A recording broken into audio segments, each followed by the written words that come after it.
My goodness! France-Sweden ম্যাচটা কি আপনি দেখেছেন? দেখে থাকলে আপনার অবস্থাও আমার মতোই হবে। আপনি বিস্ময়ে আসলে বাকরুদ্ধ হয়ে যাবেন। মনে হবে যে এইটা কি দেখলাম?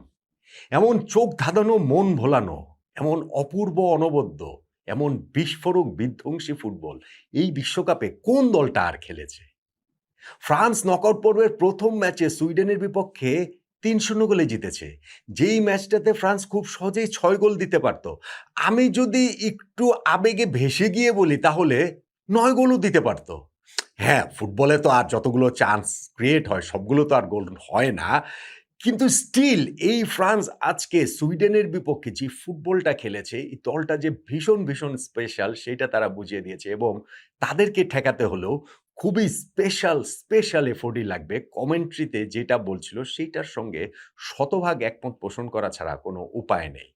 ফ্রান্সের ওই যে ফ্রন্ট ফোর যেইখানটাতে Kylian Mbappe, Michael Olise, Ousmane ডেম্বেলের সঙ্গে আজকে ব্রাডলি বারকোলাকে নামিয়েছিল ডেজায়ার ডুয়ের জায়গায়। তাদের যে গতি, তাদের যে ট্রিকারি, তাদের যে শৈল্পিক ফুটবল, এইটার অ্যান্সার সুইডেনের কাছে ছিল না এবং সুইডেনের আসলে এটা নিয়ে হতাশ হওয়ারও কিছু নেই। এইটার অ্যান্সার ওয়ার্ল্ড কাপের আদৌ কোনো দলের কাছে থাকবে কিনা সেইটাই বরং প্রশ্ন। নেক্সট ম্যাচটাতে রাউন্ড অফ 16 এ ফ্রান্স এখন খেলবে প্যারাগুয়ের সঙ্গে। এইটা আসলে খুব সহজেই ফ্রান্স ভার্সেস জার্মানি হতে পারত এবং হয়নি বলে আমার একটা আফসোস আছে। আমাদের অনেক ফুটবল প্রেমীদেরই আফসোস নিশ্চিতভাবেই রয়েছে এরকম বিগ ২ টা টিমের ম্যাচ। এটা মিস করলাম। কিন্তু প্যারাগুয়ে তো ডিজার্ভিং তারা যে এইখানটাতে গিয়েছে। সেই প্যারাগুয়েও এই জার্মানিকে হারিয়েছে বটে। কিন্তু এই ফ্রান্সকে তারা কতটা কি আটকাতে পারবে, ওইটা নিয়ে বিরাট বড় সংশয়ের জায়গা আছেই। কেননা ফ্রান্স যেই ফুটবলটা খেলছে ওয়ার্ল্ড কাপ জুড়ে স্পেশালি এই ম্যাচটাতে যেই ফুটবলটা খেলবে, স্পেশালি তাদের ওই অ্যাটাকিং ফুটবলের যেই সৃজনশীলতার ঝঙ্কার, তাতে এই ফ্রান্সকে আটকানোটা কিন্তু ভীষণ রকম কঠিন হবে বলেই আমার কাছে মনে হচ্ছে। দেখেন ফ্রান্স আজকে যেই ৩ টা গোল দিয়েছে তার মধ্যে ২ টা গোল কিলিয়ান এমবাপ্পের। লিওনেল মেসির সঙ্গে তিনি যৌথভাবে এই ওয়ার্ল্ড কাপে গোল্ডেন বুটের রেসে সর্বোচ্চ গোলদাতার তালিকায় তিনি চলে আসলেন। ৬ টা গোল তারও হয়ে গেল। এবং গোল ২ টা দেখেন যে প্রথমার্ধে ফ্রান্স ওই যে বলছিলাম একের পর এক চান্স মিস করছে এবং শেষ দিকে গিয়ে কিলিয়ান এমবাপ্পে যেই গোলটা করলেন, ফ্রান্সের বক্সের ভিতরে বল লেফট সাইডে তার পায়ে এবং সেইখানটাতে তিনি একটা স্টেপ ওভার করলেন। ভেতরে ইনসাইডে চলে এসে একটা ফেক শট নেয়ার ট্রাই করলেন, বিভ্রান্ত করলেন হয়তোবা সবাইকে, হতবুদ্ধি করে দিলেন হয়তোবা। তারপরে তিনি যে বুলেট গোলের শটটা নিলেন, আমি গুনে দেখলাম যে ৪ জন না ৫ জন মানে গোনাও ভুল হয়ে যায়। এতজন হচ্ছে গিয়ে ওই সুইডিশ ডিফেন্ডার দাঁড়িয়ে আছেন গোলকিপার সহ।